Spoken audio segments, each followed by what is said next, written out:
UP की 10 सीटों पर उपचुनाव होने हैं, जिसके लिए सियासी दल जोर आजमाइश में जुट गए। सभी पार्टी ज्यादा से ज्यादा सीटों को जीतने के लिए रणनीति बना रही है। इसके साथ ही पार्टियां अपने अपने मुद्दों के साथ जनता के बीच पहुंचने लगी है। जहां एसपी कांग्रेस में सीट शेयरिंग को लेकर बात नहीं बनी अभी तक, वहीं बीजेपी ने हिंदुत्व का परचम फहरा दिया, क्योंकि अयोध्या की मिल्कीपुर में सीएम योगी ने बांग्लादेश में हिंदुओं पर हो रहे अत्याचार का मुद्दा उठाकर विपक्ष पर निशाना साधा।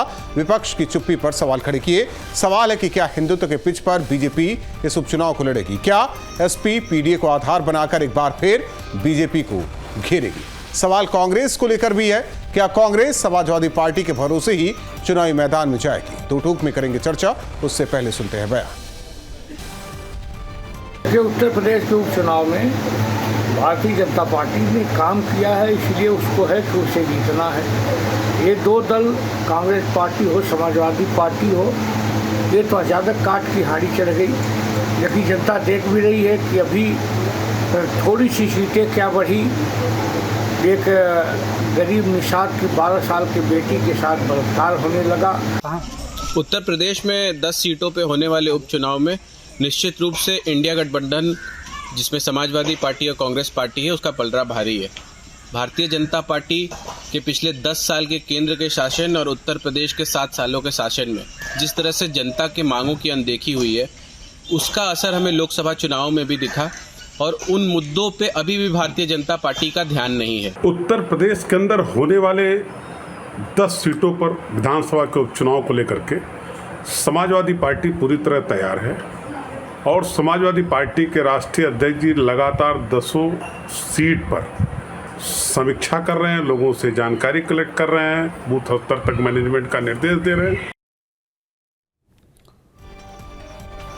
और ऐसे में न्यूज स्टेट के बड़े सवाल, विपक्ष पर वार, हिंदुत्व बनेगा हथियार।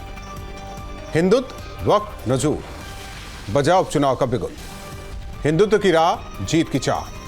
समाजवादी पार्टी का तुष्टीकरण बदलेगा सियासी समीकरण।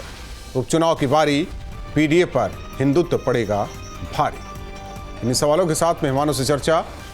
अजय वर्मा जी, प्रवक्ता कांग्रेस, मोहम्मद आजम जी, प्रवक्ता समाजवादी पार्टी। हालांकि बीजेपी के नेता थोड़ी देर में हमारे साथ जुड़ेंगे। मोहम्मद आजम जी, मुद्दे तो होंगे, लेकिन सवाल सबसे पहले यह है कि एक तरफ कांग्रेस, एक तरफ आप लोग, बात बन गई है सीट शेयरिंग को लेकर। राहुल जी, हम लोगों के बीच सीट शेयरिंग का कोई मुद्दा ही नहीं है। जैसे ही चुनाव की घोषणा होगी, आपस में हम लोग तय कर लेंगे किस सीट पे किसको चुनाव लड़ना है। ये विवाद का विषय नहीं है। ये बिल्कुल इंडिया अलायंस के नेताओं के बीच में ये तय है कि हमें चुनाव इंडिया गठबंधन को लड़ना है। समाजवादी पार्टी को अकेले या कांग्रेस को अकेले चुनाव नहीं लड़ना है। लेकिन चुनाव की घोषणा का हम लोग इंतजार करेंगे। जैसे ही अधिसूचना आएगी तो ये आपको पता चल जाएगा किन किन सीटों पे हम दोनों लोग चुनाव लड़ रहे हैं। जी, यानी कि वक्त आने पर बता देंगे कितनी सीट बिल्कुल कांग्रेस के खाते में और कितनी सीट आप लोग रख रहे हैं। बिल्कुल बिल्कुल। अजय जी, समाजवादी पार्टी के भरोसे रहेंगे या वाकई अपने काडर के साथ काम करेंगे आप लोग? मेरे भाई और स्थायी एंकर राहुल राजपूत जी, देखिए, जब गठबंधन होता है, दो विचारों का मेल होता है, तो वहां तालमेल होता है, घालमेल नहीं होता। देश में और देश में सब जगह देश की सरकार की तरह घालमेल नहीं करते हम। अडानी हिंडरबर्ग की दूसरी रिपोर्ट आई है तो अब तो सेबी की चेयरमैन भी इन्वॉल्व आ गई हैं। तो ये घालमेल है।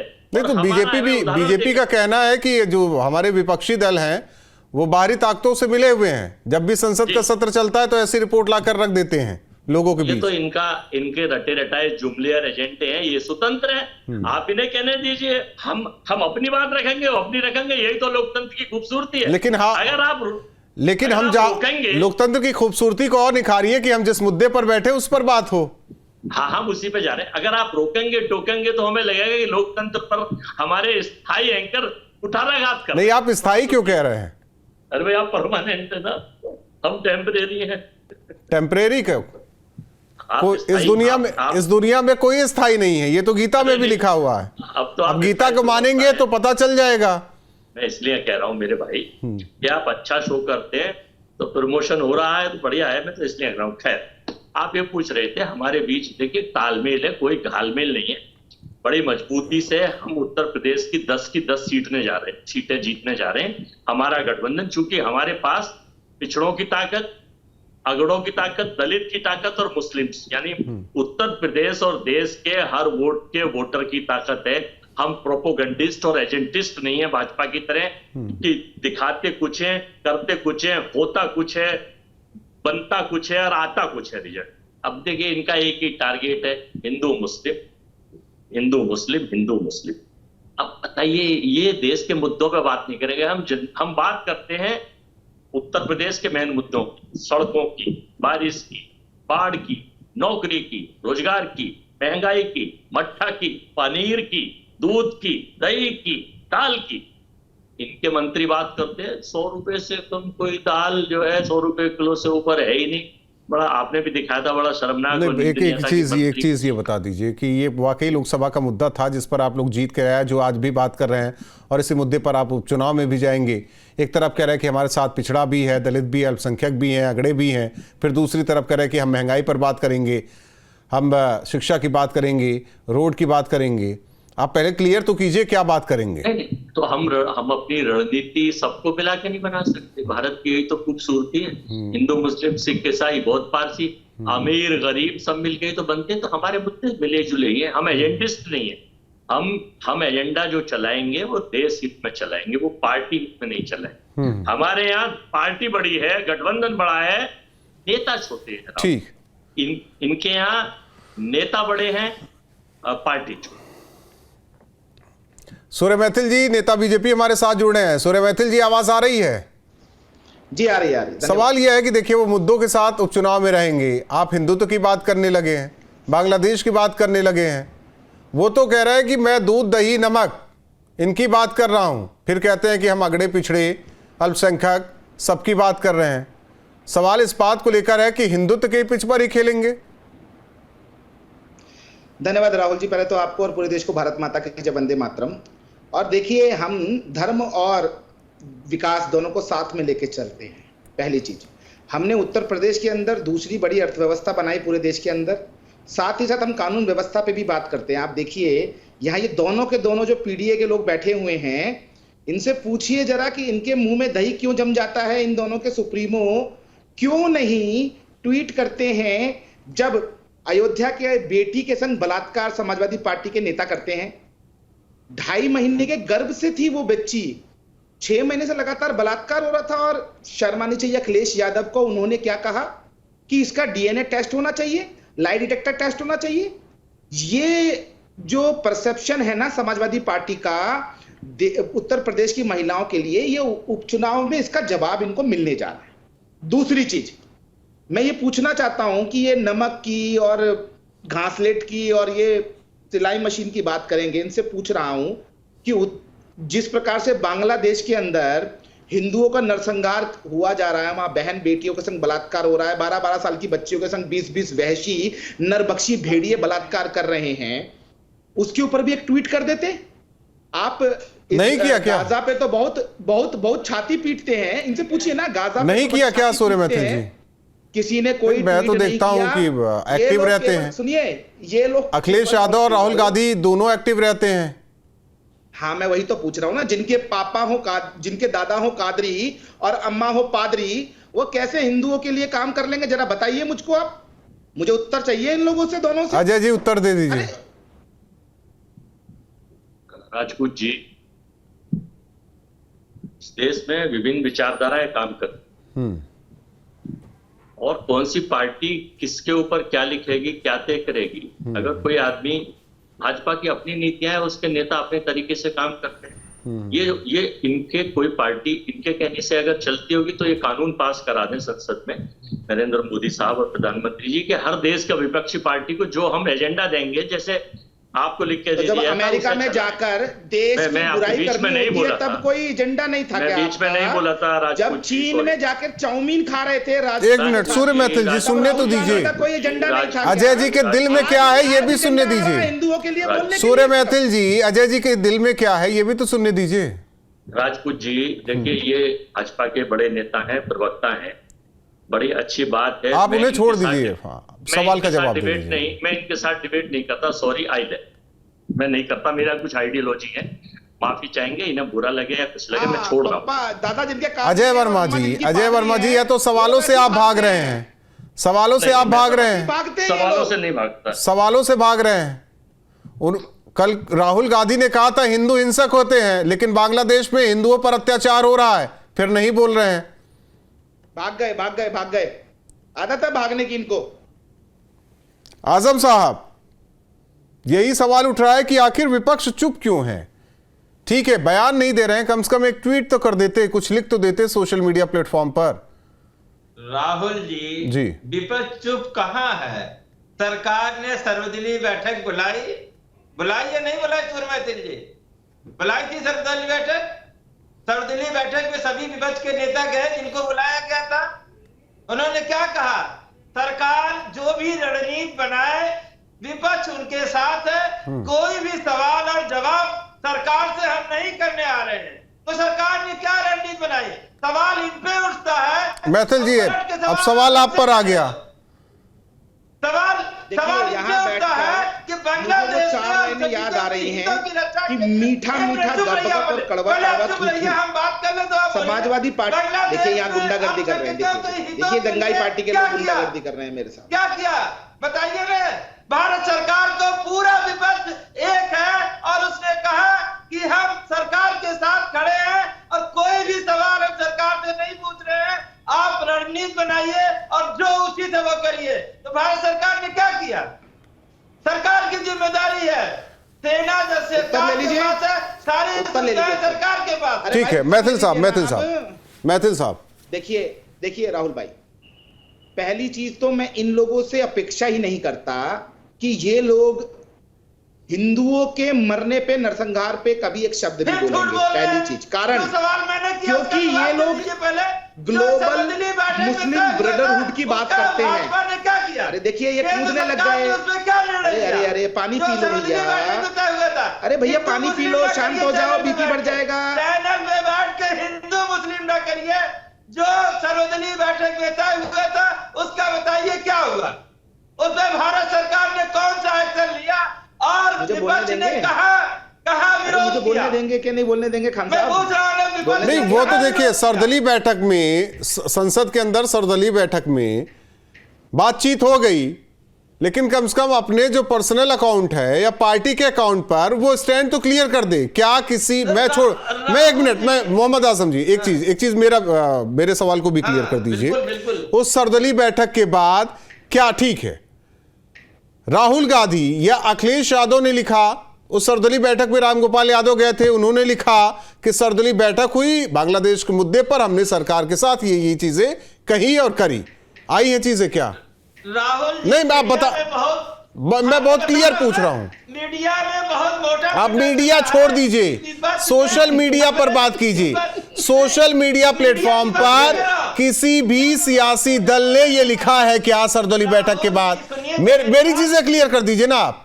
मैं इधर उधर की बात नहीं कर रहा हूं, मैं किसी को बरगला नहीं रहा हूं, मैं सियासी दल का प्रवक्ता तो हूं नहीं। मेरा सीधा सवाल है कि सोशल मीडिया प्लेटफॉर्म पर किसी ने लिखा सर्वदलीय बैठक में बांग्लादेश के मुद्दे पर ये हुआ, हमने सरकार का साथ दिया, सरकार से बोला कि जो भी आप फैसला लेंगे उसमें विपक्ष साथ रहेगा, कहीं लिखा हुआ दिखाई दिया क्या? आप सोशल मीडिया की बात कर रहे हो, जब व्यक्तिगत हम जाके कह रहे हैं चीजों को, बैठक में कह रहे हैं, बाहर निकलने के बाद मीडिया से बातचीत में कह रहे हैं कि हम बांग्लादेश के मुद्दे पे सरकार के साथ खड़े हैं और किसी तरह का वक्त के मुद्दे पर संसद में हंगामा, बाहर ट्वीट पर ट्वीट, बाहर सोशल मीडिया प्लेटफॉर्म पर और भी मुद्दे हो, संसद के अंदर हंगामा, बाहर निकलने पर भी ट्वीट, सोशल मीडिया प्लेटफॉर्म पर सब कुछ लिखना, लेकिन बांग्लादेश हिंदुत्व के मुद्दे पर, हिंदुओं के मुद्दे पर सर्वदलीय बैठक में हमने ये कहा, सर्वदलीय बैठक में हमने वो कहा, सरकार का साथ दिया,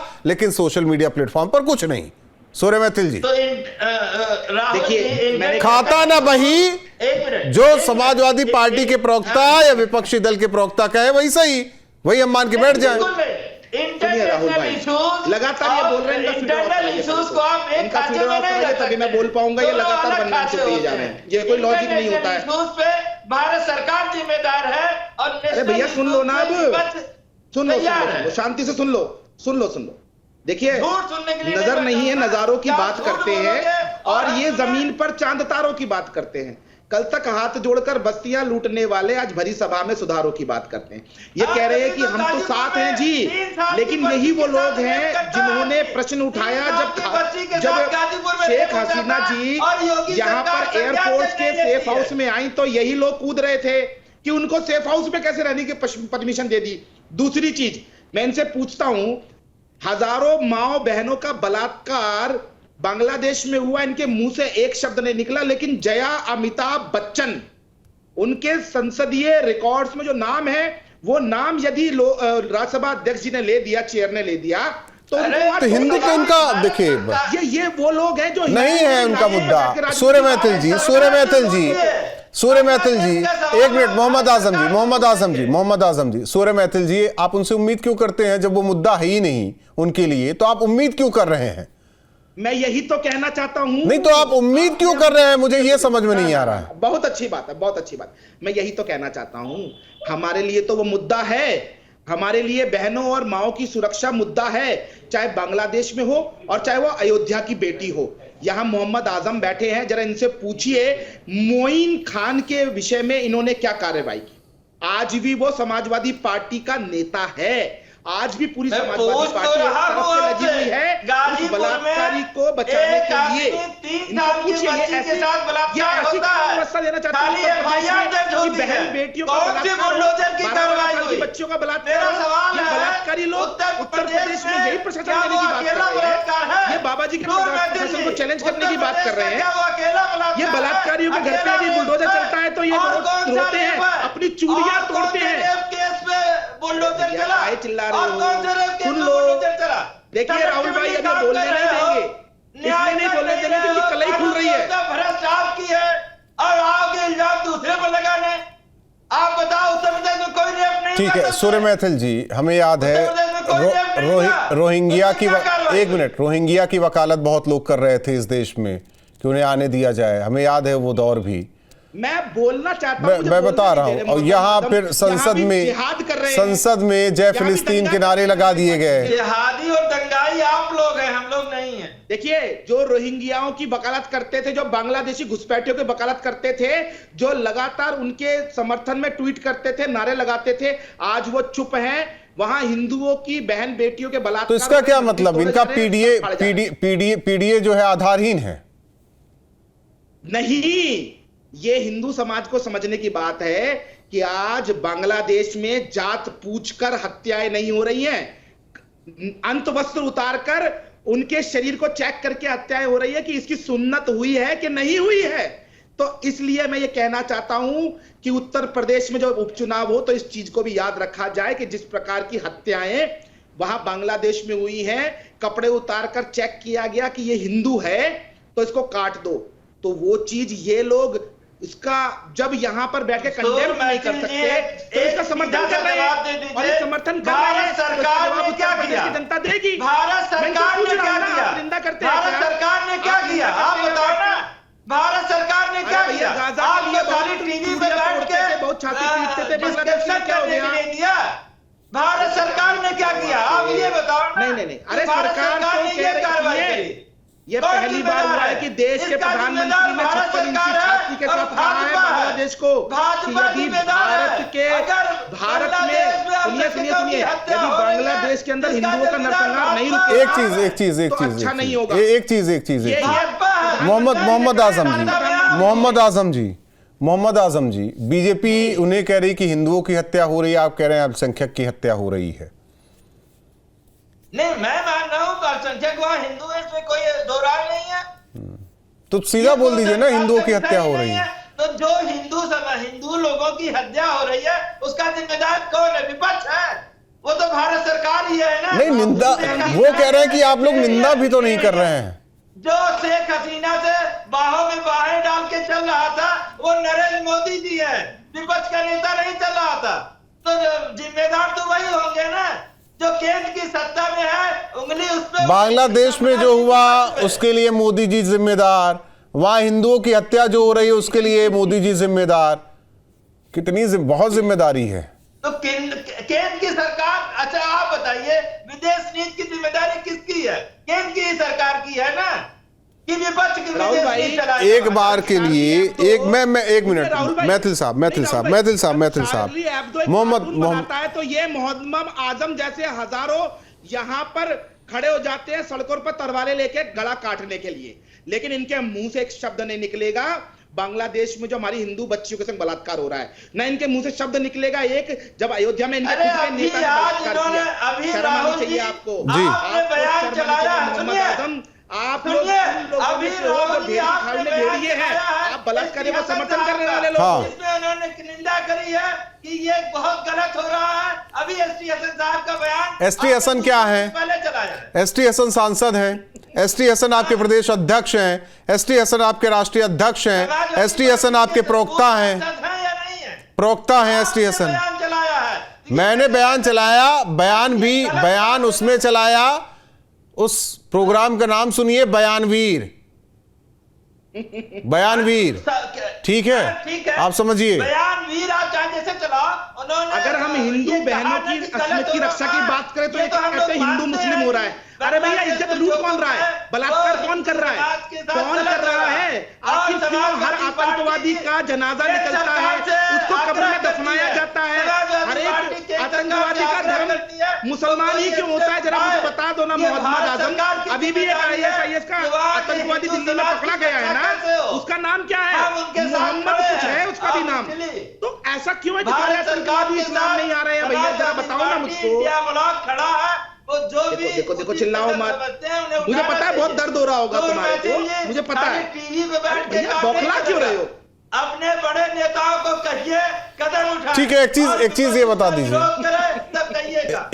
बता दीजिए, मोहम्मद आजम जी, रूस यूक्रेन की लड़ाई पर भी क्या यही कहा गया था विपक्ष की तरफ से कि जो सरकार चाहेगी वही होगा, जो कदम है सरकार का वही, या फिर इजराइल फिलिस्तीन के मामले में भी आप लोगों ने यही कहा था कि जो सरकार का कदम होगा वही हमारा भी होगा?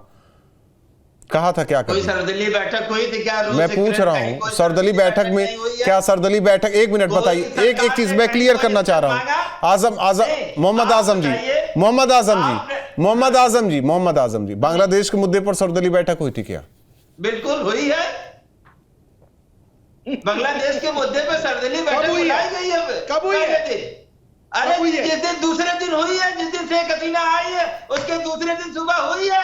अब इतना बड़ा झूठ बोल गया ये यहाँ बैठ। अच्छा पूछ लीजिए आप अपने पीसीआर इनसे पूछिए, बात हो गया जिस समय में इनकी गठबंधन की प्रमुख सहयोगी कांग्रेस ने तभी आगे अब इनसे बात फिलिस्तीन के लिए अपने समर्थन का एक आप बताइए घोषणा पत्र जारी किया था, तब आपने सरकार से पूछा था क्या कि भारत की विदेश नीति क्या है? तो आपको यहाँ किसने रोक रखा है कि आप वहाँ पे हिंदुओं के नरसंहार के ऊपर विरोध करो नहीं करो? और सुनने में आया है कि उसमें राहुल गांधी ने यूक्रेन को लेकर सवाल पूछा था। राहुल गांधी ने उसमें यूक्रेन को लेकर सवाल नहीं पूछा, और दूसरी बैठक है। राहुल जी घालमेल न करिए। अब हम घालमेल कर रहे हैं। बैठक है जब सदन बंद होने वाली सूर्य मैथिल जी, अब मैं घालमेल करने लगा हूं। मैं तो सवाल कर रहा हूं, मेरा काम है सवाल करना। राहुल जी मैं तो बस सवाल कर रहा हूं।